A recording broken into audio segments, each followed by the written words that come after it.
দেখুন, বনামের রাজনীতি অর্থাৎ এ বনাম বি, আপনারা বলতেই পারেন যে বঙ্গ রাজনীতিতে আবার নতুন কথা কি, কিন্তু নতুন কথা এখানেই যে ২৬-এর ভোটে এটাই কি ইস্যু হতে চলেছে। কেন এই কথা বলছি? কারণ বাংলায় কথা বললেই বাংলাদেশি তকমা, অর্থাৎ বাঙালি হলেই হেনস্থা। আর একটি হচ্ছে বাংলাদেশ থেকে অবৈধ অনুপ্রবেশ। আজ জানিয়ে পথে নামছেন মুখ্যমন্ত্রী মমতা বন্দ্যোপাধ্যায়। ইস্যু হচ্ছে যে ভিন রাজ্যে বাংলাভাষী শ্রমিকদের কিভাবে হেনস্থা করা হচ্ছে, তার প্রতিবাদে পথে নামছেন দুজন। ভাঙড়ে নেতা খুনের প্রতিবাদে মিছিলে লোক ভরালে পুরস্কার আর নইলে শাস্তি। তৃণমূল নেতার ফরমানে একেবারে তোলপাড় পড়ে গিয়েছে। এ বিষয় নিয়ে আমরা আলোচনায় আসবো। স্টুডিওতে আমাদের সঙ্গে অতিথিরা রয়েছেন আলোচনার জন্য, কিন্তু আলোচনা করার আগে শুরুতেই আপনাদের সামনে রাখবো যে প্রতিবেদন। বিজেপি শাসিত রাজ্যে বাংলাভাষীদের হেনস্থার অভিযোগকে সামনে রেখে আজ পথে নামছে তৃণমূল। গতকাল একই ইস্যুতে রাস্তায় নেমেছিল সিপিএম, কংগ্রেস। একদিকে বাঙালি হেনস্থা আর আরেকদিকে বাংলাদেশ থেকে অনুপ্রবেশ। দেখুন,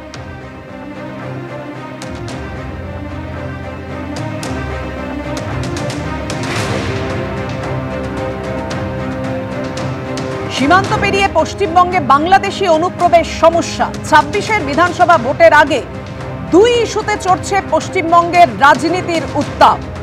একদিকে বাঙালি হেনস্থা আর অন্যদিকে বাংলাদেশ থেকে অনুপ্রবেশ।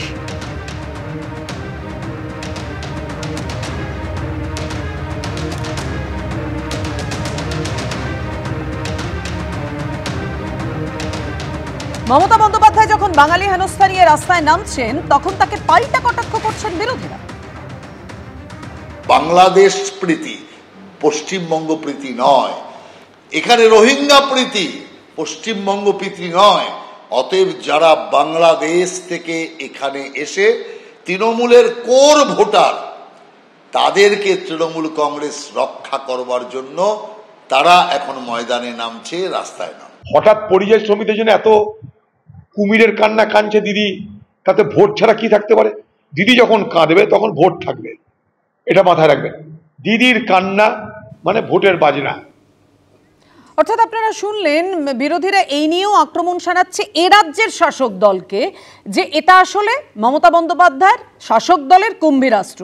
দেবনারায়ণ, তাদের স্বার্থ আমার স্বার্থকে দেখছে চেতনা আজকে এক চোখে। তো আজকে এক চোখে দেখছে এই কারণে সুকান্ত ভট্টাচার্যের কবিতা। কিন্তু প্রশ্ন হচ্ছে বাঙালি অস্মিতার সঙ্গে নিঃসন্দেহে জড়িত নিশ্চয়ই। আজকে থেকে তো হচ্ছে না, ত্রিপুরা, আসাম, মেঘালয়, মণিপুর, ত্রিপুরা, তারপরে পশ্চিমবঙ্গ, আজকে থেকে না, এখান থেকে ৩০ বছর আগে ঘটনা শুনছি। হ্যাঁ, যারা একেবারে অনুপ্রবেশকারী হিন্দুরা, অনুপ্রবেশকারী মুসলমানরা, বরং ওখানে হিন্দুর পরে যে অত্যাচারের জন্য প্রচুর হিন্দু বহুকাল চলে আসছে। সুতরাং অনুপ্রবেশকারী শুধু মুসলমান, রোহিঙ্গা সবাই পড়বে। প্রশ্ন হচ্ছে বাইরে গিয়ে বাংলার পরে, বাঙালির পরে কেন? যদি অসুবিধায় সত্যিকার যদি অসুবিধা তাকে ফের করে দাও, কিন্তু বাঙালি হলে তাহলে অনুপ্রবেশের সমস্যা নেই। অবশ্যই আমি নিজে বাঙালি, আমি অবশ্যই বাঙালি ভাষী হিসেবে কখনোই অপমান সহ্য করব না, আমরা গর্বিত। কিন্তু আমি বলছি, তাহলে অপমানের জায়গাটা, প্রতিবাদের জায়গাটা কোথায়? এই বাঙালি অস্মিতার জায়গাটায় নিশ্চয়ই। বাঙালি হলে কিন্তু অনুপ্রবেশে নয়, নয়। কিন্তু শুধু বাঙালির পরে এই অস্মিতাটা কেন? আজকে দিল্লি, মহারাষ্ট্র, মণিপুর কোন জায়গায় হচ্ছে না?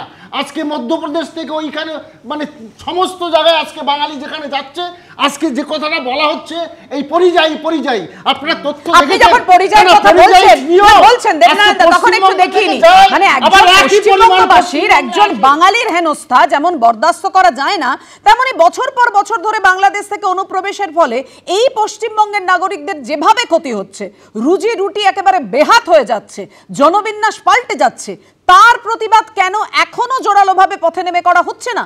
সেই প্রশ্নও থাকবে নিশ্চয়ই। প্রশ্নটা হচ্ছে, কোথাও না কোথাও ভারতবর্ষের অন্য রাজ্যের মানুষেরা তারা কিন্তু ইতিহাসটাকে ভুলে যাচ্ছেন রাজনীতির জন্য, এবং কোথাও না কোথাও আমার ব্যক্তিগতভাবে মনে হয় এই ঘটনাগুলির পেছনে কিন্তু রাজনৈতিক যোগ রয়েছে, সেটা উড়িষ্যার ঘটনা হোক কি আজকে দিল্লির ঘটনা হোক।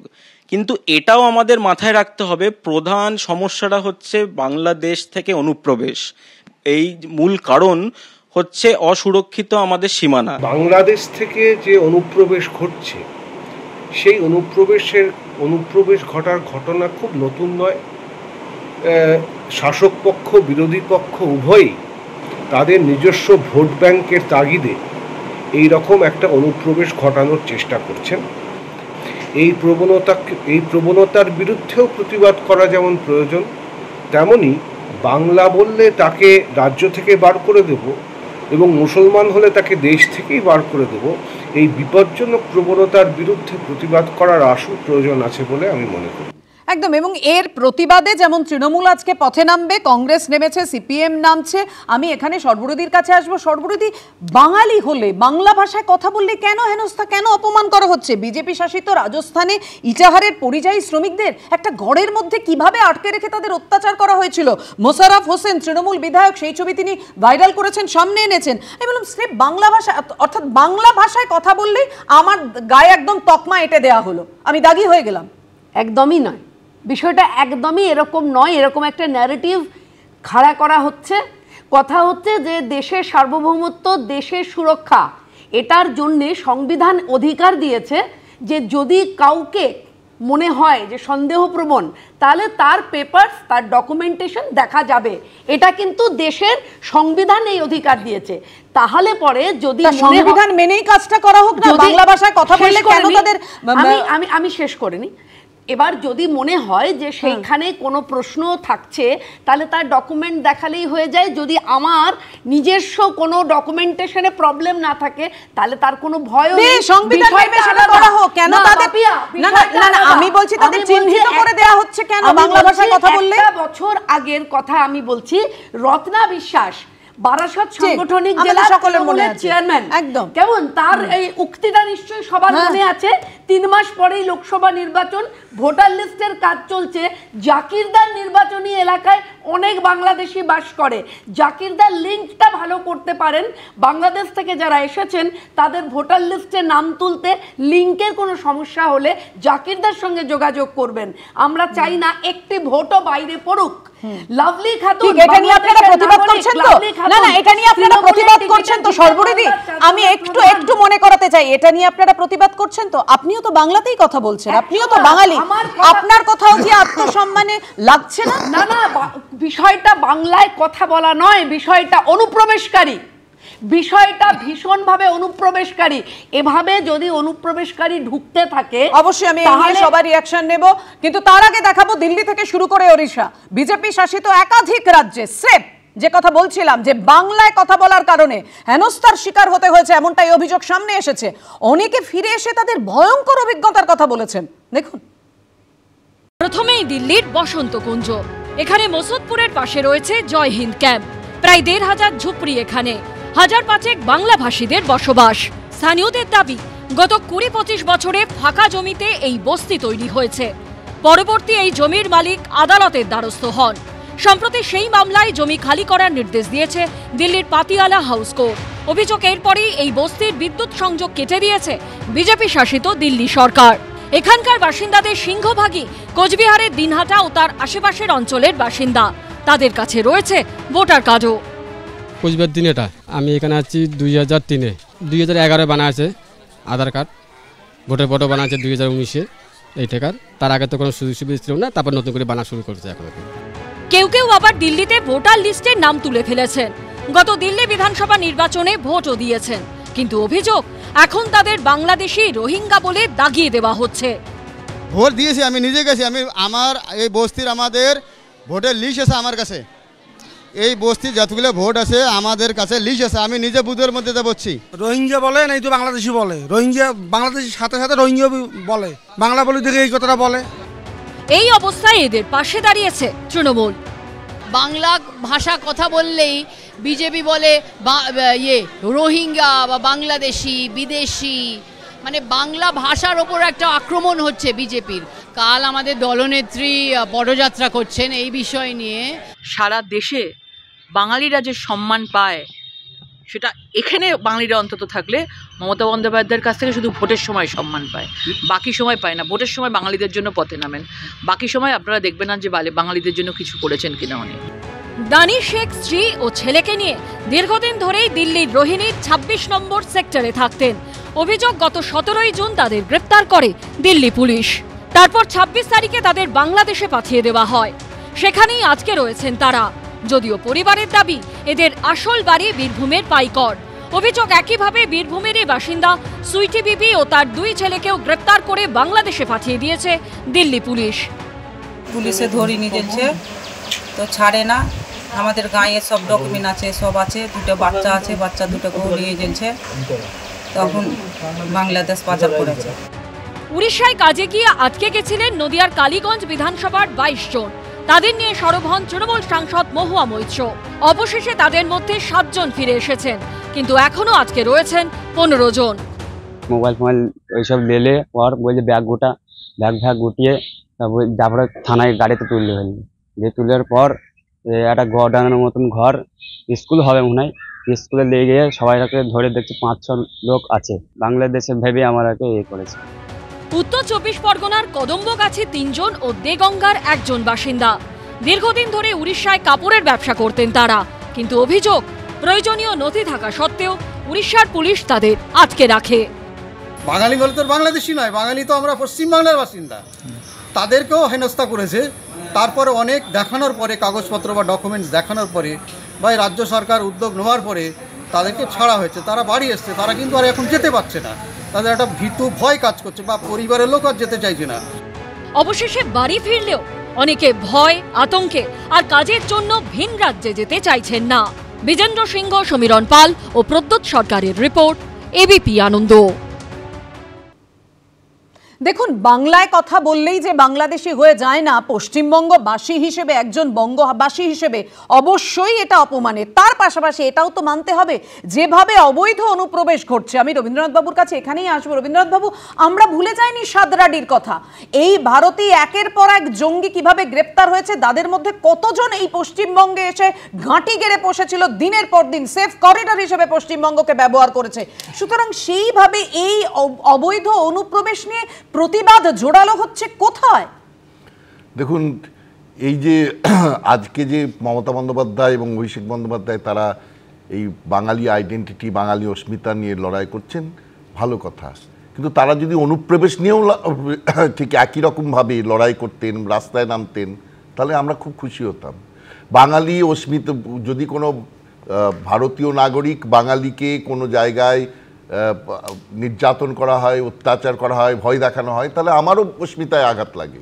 কিন্তু গোটা দেশে যখন 2004 সালে 1.5 কোটি অনুপ্রবেশকারী এসে গেছে পশ্চিমবঙ্গে, মূলত পশ্চিমবঙ্গে, এই কথা মমতা বন্দ্যোপাধ্যায় স্বীকার করলেন এবং লোকসভার মধ্যে 2005 সালের 4 আগস্ট এই কথা উনি বললেন যে এদের সাংঘাতিক একটা ডিজাস্টারের জায়গায় এসছে।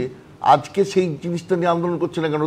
অর্থাৎ শাসক দলে, বিরোধী দলে যখন ছিলেন তখন তার ন্যারেটিভ এক ছিল, আর শাসক দলে যখন চলে আসলেন তখন তার গোলপোস্টটা পাল্টে গেল। কেন ভোট বড় বালাই?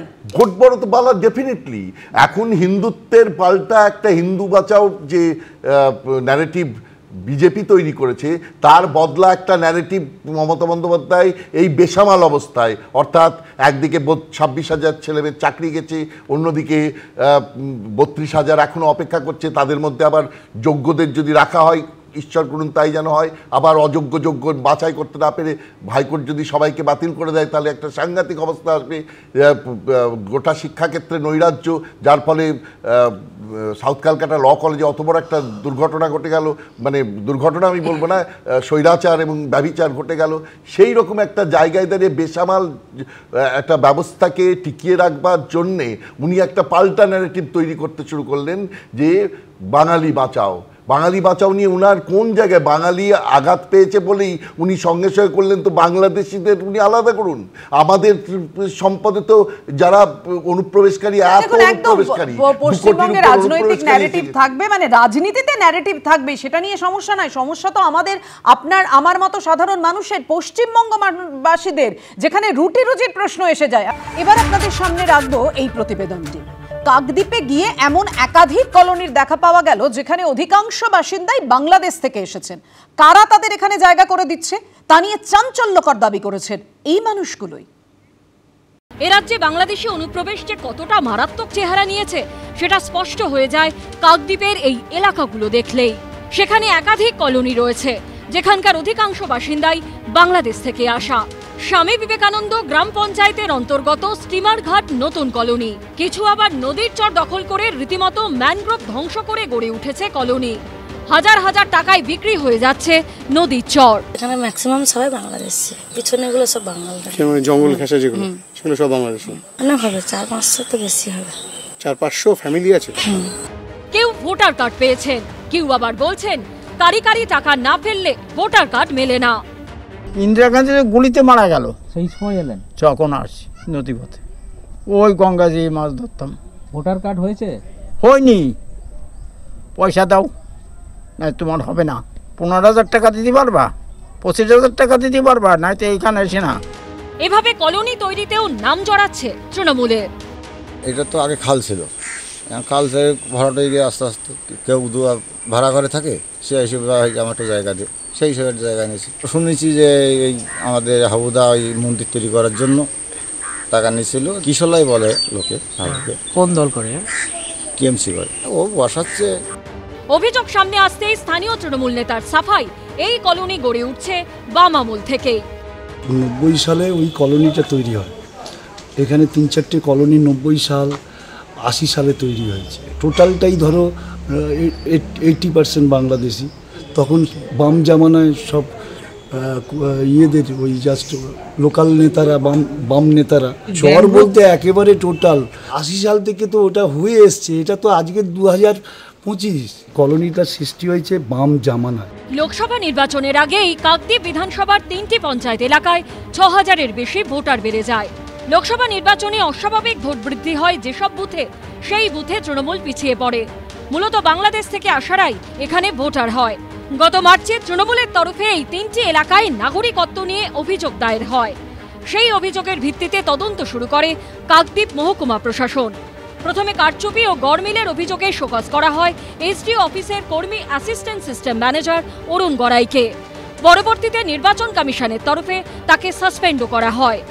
গৌতম মণ্ডল ও হিন্দলদের রিপোর্ট, এবিপি আনন্দ। এই অভিযোগ তো আজকের নয়, ফেলো করি পাও পরিচয়পত্র। তৃণমূল জবানায় এটাই এখন ট্রেন্ড হয়ে গেছে, এমনটাই অভিযোগ করছে বিরোধীরা। আমি এখানেই সুব্রতদার কাছে আসবো। সুব্রতদা, এই সমস্ত অর্থাৎ কলোনি মানে তো আক্ষরিক অর্থে উপনিবেশ, কিন্তু এটা কি নদীর চর দখল করে এভাবে দিনের পর দিন তারা বাস করে যাচ্ছেন, আজ তো একটা কলোনি গড়ে তুলেছেন। তৃণমূল তো এখানেই অভিযোগ করছেন এই সমস্ত হয়ে আসছে বাম আমল থেকে। অভিযোগের কথা অন্য ব্যাপার। মাইগ্রেশন এটা হচ্ছে মানব সভ্যতার একটা অংশ। ফলে মাইগ্রেশন একটা জিনিস, অনুপ্রবেশ আরেকটা জিনিস। অনুপ্রবেশ ঠেকানোর দায়িত্ব রাজ্য সরকার এবং দেশের সরকারের একটা সমন্বয়ের উদ্যোগের মধ্যে দিয়ে। দেখুন, ভোটার কার্ড দায়িত্ব কার? দেশের সরকারের। অফিসারগুলো কার? রাজ্য সরকারের। আধার কার্ড ফাইনালি কে দেয়? দেশের সরকার। আর আধার কার্ডের যে প্রসেস, সেই প্রসেস কারা করেন? রাজ্য সরকারের অফিসাররা। ফলে এই দুয়ের সমন্বয়ের অভাব হচ্ছে বলেই এই গত প্রায় 1 দশক সময়কালে এগুলো ক্রমাগত বাড়ছে। একদম পরের বক্তব্য এবং পরের উদাহরণটা আপনার কাছে অবশ্যই আসবো, কিন্তু একটা বিরতির সময় হয়েছে। বিরতির পর ফিরছি, সঙ্গে থাকুন।